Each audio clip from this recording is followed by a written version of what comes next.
All right, so this video is a redo of my last video. I just wiped it off my channel because it just irritated me to a level that I cannot explain. My perfectionistic tendencies, I couldn't ignore them this time around. So I'm going to knock out 2 videos in one with this video, and I'm going to try to beat it in the record. The other one I just made was 30 minutes long, so I just wasted 30 minutes of my life. But this one I'm going to try to make under 30 minutes and conquer both of these topics. So with this being said, Trey may pop up somewhere randomly in this conversation. So who knows? I sent him an invite so he can join in whenever I think. And when he pops up, then it's very likely he may. In the meantime, we're going to get this started, and I definitely want to knock this out. So let's talk about the ENFP. First, you must understand the difference between the ENFP and the INFP. The ENFP, okay, reference the other video first. There's an INFP video and ENTJ. That video is very consistent about what an INFP and ENTJ relationship is like. And it's kind of a foundation for this video, A, to consolidate information, and B, to understand the basics of the INFP. The ENFP is kind of a reverse order of that. So whereas the INFP is looking at using their extroverted intuition to explore the inner world of their values and use those values, and that's where their lens, that's where their focus is on this world of values. The ENFP is on the pursuit of new ideas and new possibilities, and understanding in the sense of these possibilities. That's what they're looking for, is possibilities. That's what extroverted intuition is looking at what could be. So, and they use introverted feeling as a way to harmonize people or gather ideas, and by listening to further explore the pursuit of ideas. So, all right, so let's talk about the ENFP and INTJ relationships, both INTJ and ENTJ. I was going to do a separate video on this, but now I'm not, because I realized that my ENTJ one sucked, and the INTJ one it just might as well knock it out if I'm talking about the ENFP and INTJ relationships. All right, so I would say that the INFP and ENTJ is 100% compatibility, which means communication-wise, they should be able to get along just excellently, if that is the standard we are using. I don't mean they're 100% compatible. What I mean is that they have the highest in the spectrum in the MBTI world in the sense of compatibility. The INTJ and ENFP also has the 100% compatibility, whereas the INFP and INTJ have the 85%, and the ENFP and ENTJ also have the 85%. And there's a reason for this little 15% drop. And I'm using these statistics. These are my statistics. They're not from Myers-Briggs. They're from my studies, and where I'm saying is a little knockoff, and because there's barriers to communication when you switch those functions. And I'll explain why. So let's start with the ENFP and the INTJ. All right, so ENFPs and INTJs, this is why I call them very communicative, compatible types, is because first of all, the INTJ is a perceiver, just like the ENFP. They are more interested in the idea than they are in actual application of the idea. So whereas the ENFP is exploring these ideas, they're doing it in a feeling manner, and they're doing it to connect. And once they connect, they're interested in pursuing the possibilities of what could be. The INTJ is also interested in pursuing the world of ideas. This is what creates a very profound relationship between ENFPs and INTJs. The only issues that may come around with this that I would see as a potential is that ENFP generally seeks much more dialogue, and the INTJ does not have a lot to say. And I mean a lot, they don't have it, they just don't want to say it. It's something that they feel they don't need to say. They want to use as few words as possible because their intense focus on the ideas is outside of this world that we know, and they don't trust the world of extroversion as much as they trust the world of introversion. I see that as the biggest issue between them. Here's where it really greatly benefits the INTJ and ENFP relationship, though. Here's where the cognitive functions do help them. Primarily, it's going to be in the angles of the introverted feeling of the ENFP is more in consciousness to tap into the introverted feeling of the INTJ. And so the INTJ can feel naturally understood, but then it transitions into extroverted intuition, and the INTJ also is transitioning everything into this introverted intuition, and the ENFP can serve as a catalyst for the INTJ to get all that information and consolidate it into one big picture, as the ENFP just continually pumps out ideas while still resonating with the INTJ on that feeling of introverted feeling. And so whereas INTJs may get irritated with their aimlessness or seemingly aimless nature, the INTJ can respect the ENFP for the continual creativity they can provide to the INTJ's insights. Whereas the ENFP may be irritated with the INTJ because the INTJ does not speak enough and does not share their mind enough, the ENFP can definitely value the INTJ's straight focus and forward thinking, and that's what creates the ultimate dynamic in that particular thing. So I do find that to be a very valuable and comfortable relationship. Now, I am going to reference this as what type of leaders they are. The ENFP is, according to Myers-Briggs documentation here, ENFP is the catalytic leader, which means their motivation is making a difference through insightful and creative ideas that encourage human development. Okay, so their primary aim, what their scope is, where they're primarily looking is the future. They're primarily looking at their ideas, the world of ideas, the pursuit of these ideas. And they're using those ideas and say, I want to aim those ideas in encouraging human development. So they're looking at solving problems in the area of human development. The INTJ is called the inventive leader, and their motivation is innovating new concepts, paradigms, and systems, being able to show the way. So the INTJ may look at the ENFP as like a catalyst, and that's what the ENFP is called, is a catalytic leader. They're catalyzing the INTJ's ideas. They're kind of speeding up the process, helping them give enough information where the INTJ can make an informed decision. So this is where the attraction creates. The ENFP is not off-put by the INTJ's quick closed-mindedness that the ENTJ may possess. The INTJ is more interested in hearing a ton of ideas. INTJs are often stereotyped as the most open-minded of all types, and they're willing to hear information, regardless of where it's coming from, because their primary aim is understanding, whereas the ENFP's primary aim is the pursuit of ideas or the pursuit of possibilities. And that's what the difference is between the two here. So their dominant functions are both intuition, the ENFP is extroverting it, and the INTJ is absorbing it. So this creates a really wonderful dynamic between the two, and it makes it to where they almost feel like they understood each other. Oh, there goes Trey. I told you he'd pop up out of nowhere. All right. So it doesn't surprise me that he had some food he was munching on in the meantime. So I'm just wrapping up the INTJ and ENFP. I'm sure you were kind of hearing a little bit of that. I'm just wrapping up these two, just talking about how the INTJ and ENFP are pretty compatible. I would say on the compatibility scale in the MBTI world, with maturity aside, their communication ability is very, very, very likely. And they're a great compatibility mix, in my opinion. Would you have anything contrary to that or in addition to that?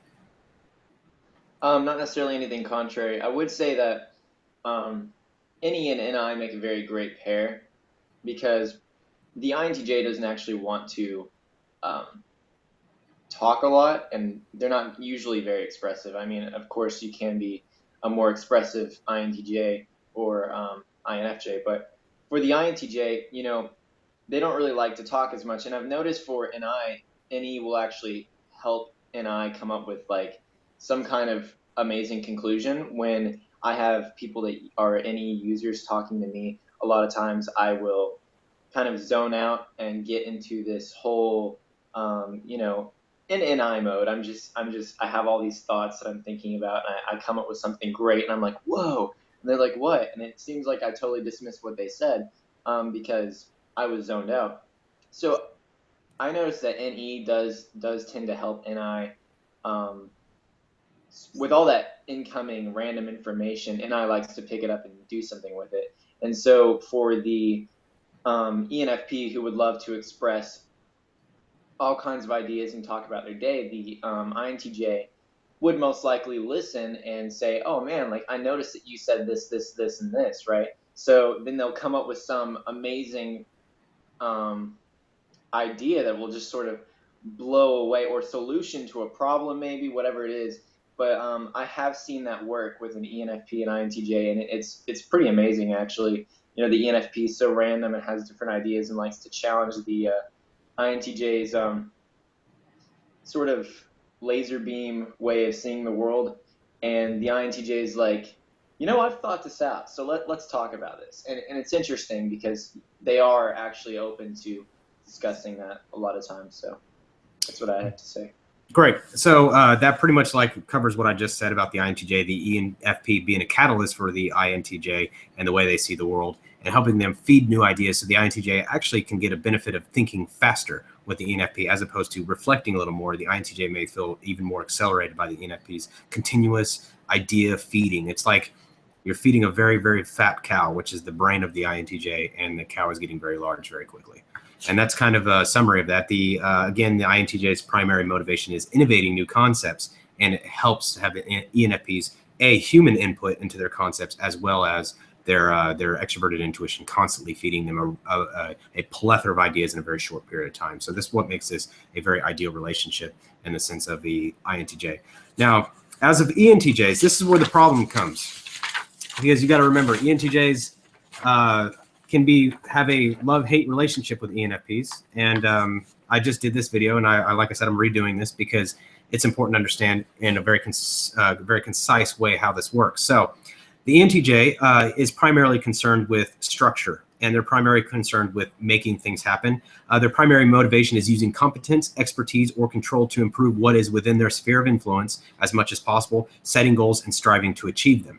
Here are some differences. Again, the biggest challenge between these two types, I believe, is the ENFP tends to want to challenge the ENTJ's straightforward thinking and goal setting and move forward. The ENFP is like, maybe there's a better way. Maybe there's a different way of looking at it. And an ENTJ is pretty set in his ways unless there's a rational argument. There's a rational argument that otherwise defers the ENTJ from their current course. The ENFP cannot appeal to that as much. And the reason for this is because we just talked about how the ENFP's primary focus is the pursuit of ideas. The ENTJ uses their ideas and consolidates them to a singular plan to make that idea happen into reality. And the ENFP is trying to shove all these ideas at him, and the ENTJ may feel like it's a current distraction. And that's where the problem originates. And then it comes from there and understanding how the ENTJ uses introverted intuition, whereas the ENFP is automatically intuition focused, and that's in their scope. So it's a tool for the ENTJ, but it's not the only tool. It's that universal understanding. It's the tool. It's a tool, and it's often their common tool they use to make their plans happen, but their primary focus is moving forward. Whereas the ENFP may appear a little lackadaisical and be kind of floating through life, and the ENTJ may be irritated because the ENFP is not maximizing their potential as well and contributing to what the ENTJ feels is important, whether it's to that person or the ENTJ's plans in general. And I believe this is a big challenge for these two compatibility types, as I find myself in a lot of arguments with ENFPs, and somehow it just happens. And at this point, I don't know why. Still, it happens. And I don't mean arguments like heated or angry or frustrated. I mean just very intense discussions and debates about, and it's always a misunderstanding. It's never like we understand what we're saying and we just disagree. It's like, I don't understand why you're saying this. Why are you saying it this way? What is your point of saying it that way? And there's a disconnect here. And I believe a lot of that is because, again, the ENFP has this introverted feeling, and that introverted feeling is only serving their pursuit of ideas. The ENTJ, on the other hand, has maybe a problem or an issue they're trying to solve, and they want to solve it, and they want to solve it with what they see in the world. And they don't want a million possibilities. They want the solution, and the ENFP is throwing out all these random things, and the ENTJ may feel like the ENFP is trying to distract them from what they see as right, or the ENFP is considering seemingly contradictory ideas, and the ENTJ is looking at it and going, okay, these ideas are contradictory. Stop giving me contradictory ideas. I don't want to hear this right now. This is not where the problem is. This is not necessary. I need a solid idea. I don't need a contradictory idea. I don't need multiple ideas. I want the solution. Don't give me a million things that haven't been time tested or proven, because you're wasting my time. And this is where a lot of it comes from. Not all ENFPs are this way, and not all ENTJs are this way, but from a cognition standpoint, this is very common. And ENFPs often feel, because their judgments are so centered in these values, that they feel that they're right and they're correct about their values, and they stand for their values, whereas the ENTJ doesn't feel like those values are necessarily logically consistent, and therefore they must be wrong. And this is what creates that disconnect. Whereas the INFP is focused on using their extroverted intuition to explore the aspects of their deep psyche and understand the ENTJ and understand where they're coming from. The ENFP is more interested in pursuing the novelty of mental ideas and pursuing those ideas, and often coming off as very challenging to the ENTJ. What would you say about that, Trey? I was going to say that when I was listening to that, I had noticed that INTJs tend to have a more relaxed way of handling things. They like to see how it will sort of play out, and so they aren't necessarily held back by that time. While a TE dominant user is more more likely to be like, well, right now, like I have time to like I have to do this here, this here, this here, and you bringing in ideas like that, like it's not that they aren't necessarily willing to consider it. It's just that they don't have the time to consider it. In their mind, they have to do this, that, that, and that, and they need this sort of mindset instead of a wondering mindset. Because for them, you know, for the INTJ, they want to contemplate and look at the different perspectives of the situation, and you know, their intuition usually helps them with getting stuff done because it comes up with a brilliant solution. But for the ENTJ, they are more oriented towards getting they are action oriented. They are more oriented towards actually getting something done. So for them, they're actually going to want to, you know, go do something. And the ENFP would come along and say, oh, you know, hey, what about this or what about that, or why are you doing this or why are you doing that? And the ENTJ is like, well, you know, I have something I need to get done, and you're coming in here with all these ideas, and it's not, you know, it's not lining up to my entire vision of what I need to get done.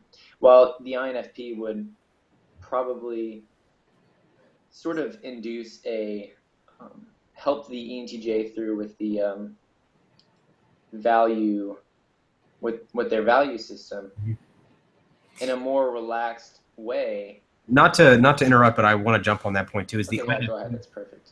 Yeah, the INFP is primarily concerned with that understanding, and that understanding is what the ENTJ wants. They don't want someone to sit there and give them a million ideas. They want someone to understand where they're coming from and relate to that. So the INFP can, when they do give an idea, it's with consideration of what the ENTJ is really looking for. Whereas the ENFP may shortcut that understanding in the pursuit of novel ideas. What I find, like I said, primarily my discussions with ENFPs have been misunderstandings because the ENFP is not taking enough time to try to understand me. They're more interested in pursuing those ideas. And that's where the issue is arising with the ENFPs and ENTJ conversation, is because they are pursuing these ideas, and the ENTJ is more focused on, you know, I want you to understand where I'm coming from, because you can't possibly give me a good solution until you understand my position. So I don't really want to hear what you have to say until you actually understand where I'm coming from.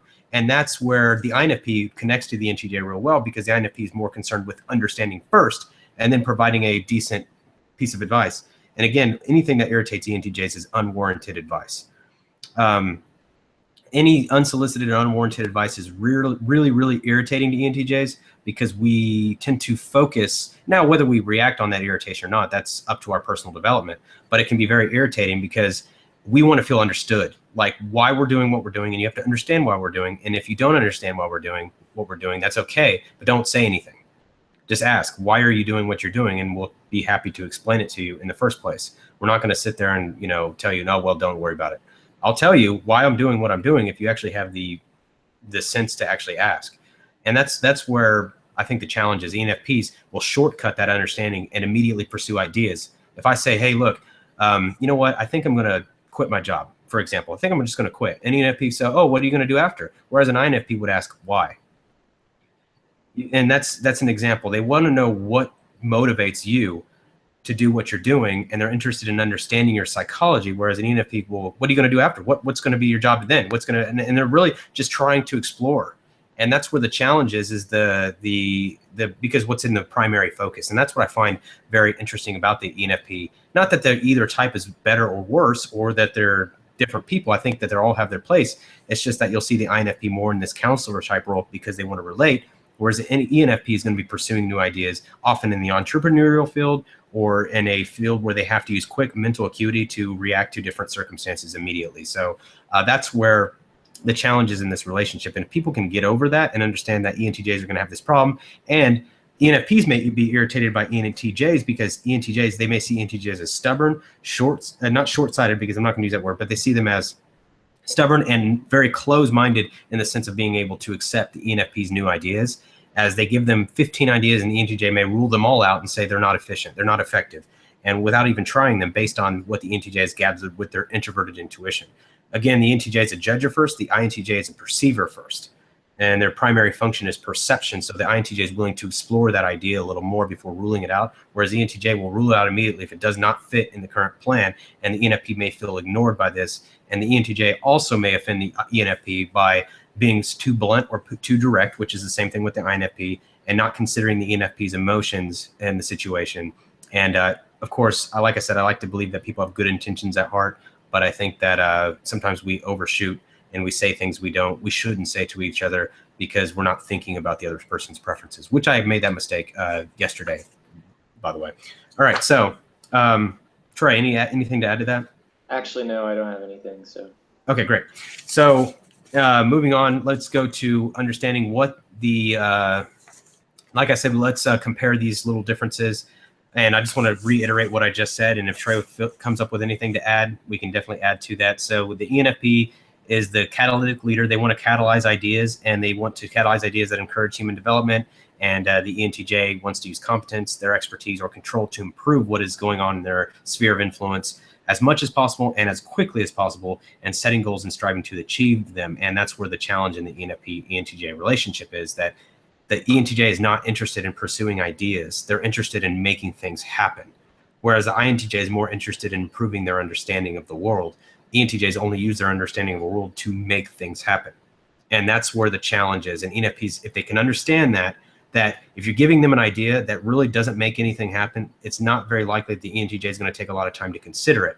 Now, if that idea is related to something bigger picture, or the pursuit of something interesting to the ENTJ, maybe they'll explore it a little more and they'll want to pursue that knowledge. But that's the big difference, is ENTJs will come off as a lot more closed-minded because it has to pertain what's in their scope, which is structure, organization, controlling and moving things and shaping. And so that's why ENTJs, according to Myers-Briggs, are called the grand scale leaders, because they want to do things on a grand scale, but they want to move it quickly as possible. Their general strengths are marshaling forces to achieve plans. They want to bring everything, bring all the elements to bear in on a situation and make that happen, and then taking charge and dealing directly with problems as quickly as possible. Whereas the ENFP is focused on initiating and promoting ideas for people's growth and potential, and they want to pursue tireless topics and novel ventures. That's what they're looking at, those consistently looking at topics. And ENFP is very likely to discuss all day the theory of something that is completely irrelevant. The ENTJ wants to get what they want to get out of it to apply in the future, whereas the ENFP may want to explore that just for the sake of exploring that, and there's really no purpose to it. Every time I'm getting a new piece of information, I'm always thinking, what is the point? What can I extract from this information? Whereas an ENFP may want to extract just the fact that it's a new idea or a new experience. And this can make ENFPs very wise people. And ENFPs can be very wise because they've pursued a ton of theoretical or historical topics, looking at alternative possibilities. So don't rule out ENFPs simply because they have an F in their title. They can be very, very wise because they have studied many, many different topics in very great depths, and to just explore them. And for the sake of the topic being a topic to explore, the ENTJs are generally doing exploration for a purpose. I can tell you everything I study and do, there is a point and purpose to it. There's nothing that I do because it's pointless. It all ties into a bigger picture. For ENFPs, that is not the case many times. It's just a simple exploration, which is enjoyable for the ENFP. And I think that's where the challenge can be. If you don't understand, that's what our motives are.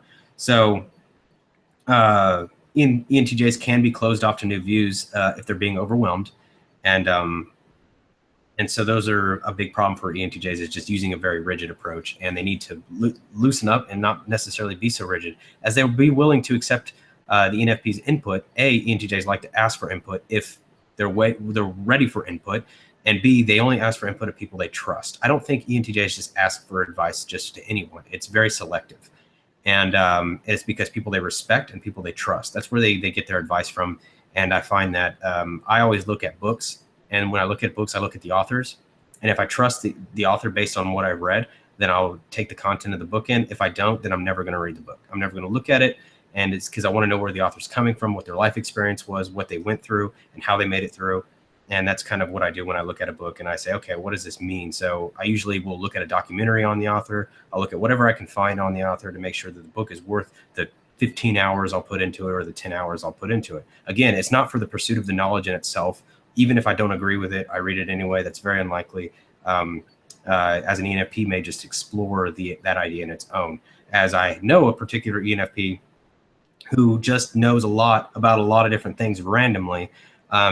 And he does it just for the sake of doing it. And many books he has, he doesn't even like or agree with, or he just disagrees with them, but he likes to view their perspectives. And he goes, wow, that's really cool. I mean, think about it that way, or think about it this way. So ENFPs are very open-minded, and this is what makes the relationship with INTJs very successful.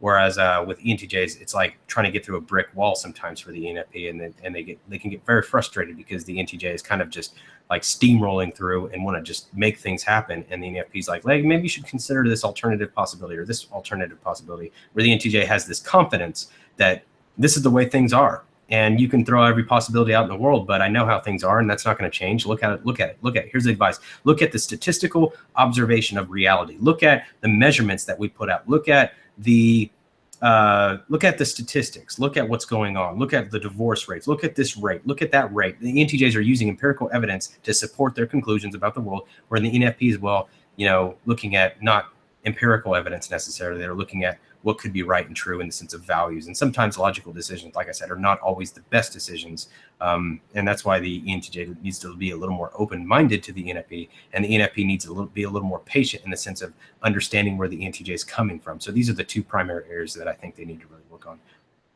individually. What do you think, Trey? Oh, I was going to give some advice as to what ENFPs, if they are, talking to an ENTJ or would like to get along in a relationship with an ENTJ. I think that something that I've noticed is that ENFPs, because, okay, let's talk about TE for a minute. TE is extremely direct, and its words are extremely clear, like clean cut, concise. And so when the ENFP hears an ENTJ's words, they can be taken so many different ways. But the ENTJ just really means what they said. It's a very clear way of speaking, but the ENFP will sit there and their NE will explore the different possibilities as to how this can be taken. And so what I'll find is, after a long conversation with an ENFP, they'll talk to me and the next time or something and say, I realized that you said this or you said that. And they bring it back because they had made connections between things that you had said and trying to figure out what different ways they could have taken it. But really, what the ENTJ is actually doing is actually giving you very straightforward information with no hidden information between. Because if you remember, ENTJs are extremely direct. That's why, they tend to be, look like total jerks, because they just tell you how it is. And so for the ENFP, they may look for things in the background that they're saying, not be sure whether or not that's what they actually were saying or not. And so for an ENFP, what I would say, because INFPs tend to just, take the information that was given to them and sort of listen to it. And so because there's no cryptic information in the ENTJ's language, the INFP will listen and be able to hear and understand what you're saying and take that into consideration and explore other questions afterwards. And so really for the ENFPs, I would suggest listening and really asking the questions, like trying to fully understand what they're thinking and what motives are behind what they're doing, so that you can sort of find a exploring path, in a sense of, like, you want to explore ideas, but some things aren't even necessarily relevant to what the ENTJ is shooting for. And so as an ENFP, you can bring a lot of creativity to the table, but I would say if you wanted to bring that creativity, you would want to take out the things that are irrelevant and can't be applied to what the ENTJ is currently looking at. So I would say try to understand the ENTJ and ask questions and take the information as is, and then go on from there and consider, more ideas and stuff to suggest to the ENTJ. So. Yeah, I would agree with that 100%. I think that's a great way to reiterate kind of the point I was hitting, was the ENFP needs to take the time to try to understand before they pursue endless possibilities. Because ENTJs, again, they have this really unconscious realm of FI, and they really only will listen to someone they trust, in the sense of someone they respect and trust. And if they don't feel like you understand them, they're not going to listen. And that's the bottom line. If they don't respect your level of competence, or they don't respect your ideas, they're not going to listen. And for the ENFP, the ENTJ, the ENFP's secret desire is to be organization and build themselves and build and move forward for their future as well.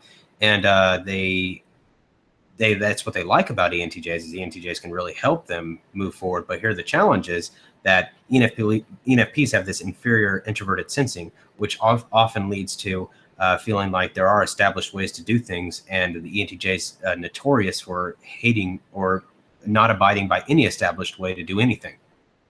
And so when they go against something that the ENFP feels that is they shouldn't go against, I'm sure there are ENFPs crying about you not going to prom. Then there's an issue. There's an issue in place because, you know, it's they feel like that's going to create wonderful memories for you. Whereas I understand exactly why you decided not to go to prom, and I'm like, good for him. Makes perfect sense. And so it's very anti-conventional. So the ENFPs may have a conventional slant to them. Not that all of them do, because they're primarily pursuing new ideas and new possibilities. But they may feel like that's rooted in SI, and there's a reason for that. And that SI gives them an anchor to know what has been, so they know what could be. And if they understand that dynamic, then that can create complications in the sense of the ENFP and the ENTJ relationship, because that introverted sensing can create some unconscious eruptions into personality. So the ENTJ cannot necessarily appreciate the ENFP's reference on the past when they use it to spark new ideas, because the ENTJ goes, well, that past may not even be what you think it is, or there may not be a logical reason why you assume the past was that way. Or the ENTJ may challenge those things, and the ENFP may not feel understood by the ENTJ. So the biggest to summarize the ENFP ENTJ thing is misunderstandings of each other and miscommunications, because their scope is so different. Their scope is very different. Whereas for the INFP, the scope is what I want to use. The word I want to use is very complementary. So there's that anti-complementary scope. So like I said, it still has a high chance of successful relationships, as most of my close friends are NFPs or NJs in general. I have a lot of NJs or NPs that in NFPs. I don't know a lot of NTPs, but NFPs that are primarily my close friends are NFPs. And because there is an angle that I appreciate their insights, and I do appreciate their introverted feeling, and it helps me get in touch with more of my introverted feeling as well. So I do appreciate that insight, but I know I have to bite my tongue a lot, because I know I'm working around somebody who has a different way of viewing the world, and they're interested in pursuing these ideas, and I'm quick to shut them down. And I notice I do that. So I've got to be a little more patient with their ideas and let them build their ideas, as long as they're willing to be patient with me and understand where I'm coming from and why I'm making the decisions I'm making. Okay, so Trey, you have something? Yeah, I'd just like to say one last thing. I know you kind of already said this, but you have to understand that based on like personality type frequency throughout the population, you know, ENTJs are around 1.8, and what are INFPs? INFPs are, I think they're running at 7%. Really? 7, yeah, I 7. thought Or it was around 5. But let me double check. But yeah, go ahead, keep talking. I'll look it up real quick. yeah, so that shows you that not every INFP is ever going to get an ENTJ, because ENTJs are more rare in population. So, you know, that's why the structure here, you don't have to have a certain personality type. It isn't the, you know, for your mate. You don't have to look for someone who has a specific personality type, because there is room for growth and there is potential in other types. And you can't limit yourself to that, because it would just be, if everyone did that, it would be impossible to ever find your, I mean, it would be impossible for everyone to find their potential mate, because the thing is, if we all went by the types that we were told were the best for our specific person, then it wouldn't work for us. And remember that there's also different facets to our personality. And so, you know, maybe, you know, Chad's a more boxed in version of me. And so for him, he may, you know, he may not be as expressive as some INFP may want him to be, because the INFP has to fully understand Chad. And if Chad is not giving that information to the INFP, they wouldn't necessarily be able to fully understand him. And from what I remember, Chad actually said that he hasn't had the best relationships with INFPs, and I think that I have definitely found INFPs that I get along with very well, and that could very much be that expression that I have that Chad doesn't necessarily have.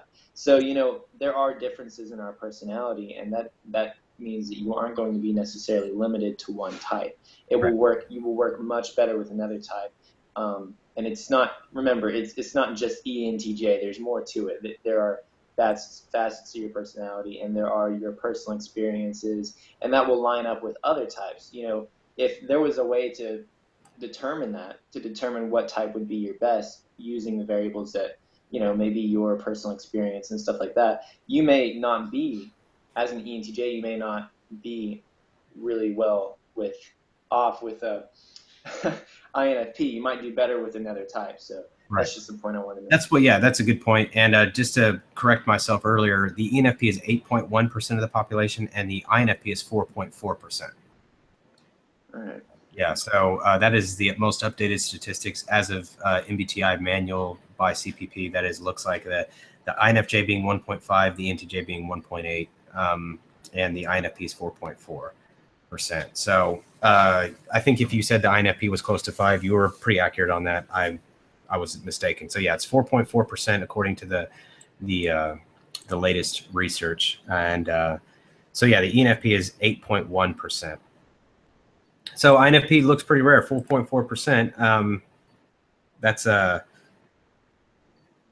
and if you guys are wondering about any other statistics, I'll be happy to share those. But as of now, I want you guys to understand that, again, ENFP and the ENTJ relationship is very possible, like any relationship, which even the ISFJ and the INTJ relationship is very possible. A lot of communication barriers there, and the ESFJ and the ENTJ relationship is also possible, but there's a lot of communication barriers, which would require an immense amount of maturity. And the truth is, there probably may not be a lot of attraction initially until you get past the barriers that communicate. But there may not be that initial attraction because you guys won't see on the same page naturally, and that's okay. So any last comments, Trey? No, that's it. Perfect. All right. Well, we'll see you guys next time.